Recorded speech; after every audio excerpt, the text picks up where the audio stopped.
Hi, my name is Tammy Barrett, and I am here to talk to you today about an improvement plan for my school. This improvement plan is based on learning from the book Visible Learning for Teachers by John Hattie. And I'm going to begin with using the checklist for inspired and passionate teaching. I'm going to start with number 7. Teachers understand the attitudes and dispositions that students bring to the lesson and aim to enhance those so that they are a positive part of learning. These are the references that I used for number 7. And so we know that along with prior learning, students also bring to the classroom with them some other things: motivation to learn, strategies to learn, and confidence to learn. Self processes that teachers need to be aware of are self efficacy, self handicapping, self motivation, self goals, self dependence, self discounting and distortion, and self comparison. So, the need for improvement in this area has to do with behavior. Some of the behavior problems that we have in our school, I think, could be lessened if we were more aware of the attitudes and dispositions that our students bring into school with them. We have a lot of kids who are outside of the classroom a lot because of ISS, OSS, and that kind of thing. So I think that being more aware of their attitudes and dispositions could alleviate some of that. I truly believe addressing the problem of not understanding their attitude for learning could result in less office referrals. I think our students would have more confidence in themselves as learners and come to understand that their intelligence is not fixed, and that it is something that grows when we struggle and when we fail and when we make mistakes. Our staff would also have to come to understand these concepts. To start with, I think that all the teachers need to be aware of the need to be educated about the difference between a fixed mindset and a growth mindset. Helping students to see that they can be successful with learning could help school culture and decrease discipline problems. In my opinion, we have an amazing staff that works incredibly hard, but I suspect that we all have a distorted understanding of our students' abilities and learning abilities. Dweck states on page 172 that school culture often promote or at least accept the fixed mindset. One way that we could achieve the goal is to do a book study and read Dweck's book Mindset. And teachers would read the book and then discuss ways to implement the strategies so that students might benefit. Secondly, I think our staff could create some type of chart that looks a little like this one that I created years ago called the Attitude for Learning chart. It's just a way for students to get in touch with where they are at in their mindset and their attitude for learning. Essentially, self processes are the habits that students create in response to learning difficulties. Sometimes the habits are helpful and allow them to learn in positive ways, and other times they're negative and interfere with student learning. Our job is to help students transform their ineffective processes into habits that will benefit them and allow them to see themselves as able to succeed.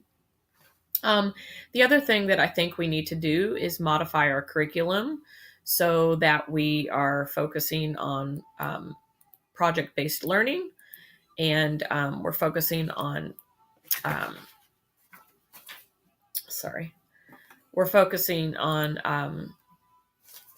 activities that will engage the learners and help them to be inspired by the learning instead of not finding it engaging and wanting to look for attention and be in trouble. So one of the examples of project-based learning that I learned about in Upgrade Your Curriculum was the film festival, which is a screenplay writing unit that's described um, where, let's see, the students are creating, it's a way to teach setting, plot, and characterization, and students are applying analytical skills and strategies and working collaboratively with their peers to develop a film and then apply their knowledge of web-based tools and technology. Um, so I think using these types of lessons would allow us to increase rigor and relevance, since students would be using higher order thinking skills and gaining experience for the future. The next item on the checklist for inspiring and passionate teaching is number 26. And that one is where teachers are providing differential instruction to ensure that learning is meaningful and efficiently directed to all students, gaining the attentions of the lesson. These are the references that I used.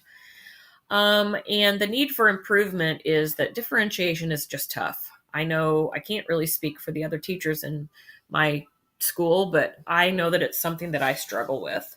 I do the best I can on most days, but a lot of times I feel like maybe I'm leaving the kids that are somewhere in the middle. I'm kind of leaving them out in the cold because I'm focusing so much on the kids on either level or either extreme. So the plan for improvement first would be that we have to keep in mind that we can learn a lot from each other. Tomlinson states that a belief in diversity as both normal and positive should lead teachers to ask questions like, how do I contribute to my students' awareness of their core similarities in their individuality? How do I seek diverse perspectives on issues and topics in our class? How do I create group work that draws on the particular strengths of the group members? Making sure that all students can succeed would mean that I would have to make sure that I modify lessons for those who are struggling readers or speak English as a second language. I need to make sure that I give them copies of notes with preferential seating. I could place them at the front of the room and maybe strategically have them sit next to a buddy. Tomlinson notes that maximizing the capacity of each learner leads teachers to ask questions like, how can I help each student understand and contribute to his or her next step in learning, and what task will push this student a bit beyond his or her comfort zone. Being part of a community helps to meet the need of all humans, the need that all humans have for belonging and feeling accepted. And so students are more likely to be successful if they feel like they belong. So I feel like it's important to build a community in my classroom. Another part of this is frequent formative assessments. My plan is to include a variety of assessments. I sometimes do what I call a snowball fight to assess student learning. I think I need to do more of those. It's a great way to get the kids up, moving around, and get their energy out. I've also planning to give more feedback. I have learned that there's a great way to give feedback through Google Classroom, and so I plan to do that more. Flexibly grouping students is also an area where I need improvement. I tend to just leave them in the same place and not move them around a lot. The marshmallow challenge is a great idea that Chandler came up with. That is a great way to kind of see who the leaders are in your groups and who are the students who will sit back and not do a lot of work. Fishbowl discussions are another thing that I could do. Social book club, where the students are picking out a book to read based on their common interests. Engaging learners with activities like the Pinterest activity that we learned about, the film festival, and Talk Pals, and also Readers Theater, I think would be a great way to engage learners. And so the call to action is just that I think we have to work together to try to create this type of change. And I'd like to conclude by asking that I have the support of the administration in implementing some of these ideas. I know that by taking these steps, we would be benefiting our students and transforming learning. Thank you.